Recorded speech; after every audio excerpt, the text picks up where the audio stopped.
ಇವತ್ತು ಏನು ನಮ್ಮ ಕೊಟ್ಕಾಳ ಗ್ರಾಮ ಪಂಚಾಯಿತಿ ವ್ಯಾಪ್ತಿಯ ಚಿಕ್ಕಕಲ್ಬಾಳು ಗ್ರಾಮದ ಸಿಂಧ್ಯಾ ನಗರದ ಆಶ್ರಯ ನಿವೇಶನದ ಬಗ್ಗೆ ಸುಳ್ಳು ಸುದ್ದಿಗಳನ್ನು ಹಬ್ಬಿಸಿದ್ದಾರೆ.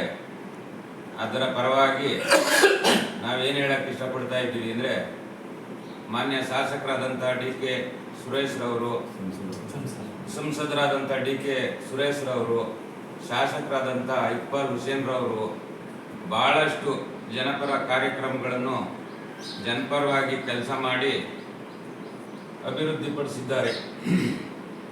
ಆ ಕಾರಣ ಅವರಿಗೆ ಸಹಿಸಲಾಗದ ಒಂದು ನೋವಾಗಿದೆ ಅವರಿಗೆ. ಆದುದರಿಂದ ಈ ಅಪಪ್ರಚಾರಗಳನ್ನು ಹೇಳಿ ಜನರನ್ನು ದಿಕ್ಕು ತಪ್ಪಿಸುವ ಒಂದು ಪ್ರಯತ್ನ ಮಾಡ್ತಾ ಇದ್ದಾರೆ.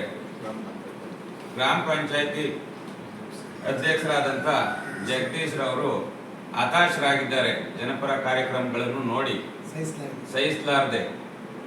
ಅದರಿಂದ ಅದು ಏನಾಗಿದೆ ಅಂದರೆ, ಹಿಂದಿನ ಸರ್ಕಾರದಲ್ಲೇನೆ 156 ಸರ್ವೆ ನಂಬರ್ 1 ಎಕರೆ 20 ಗುಂಟೆ ಆಶ್ರಯ ಕಮಿಟಿಗೆ ಅವತ್ತು ಕ್ರಯ ಮಾಡಿ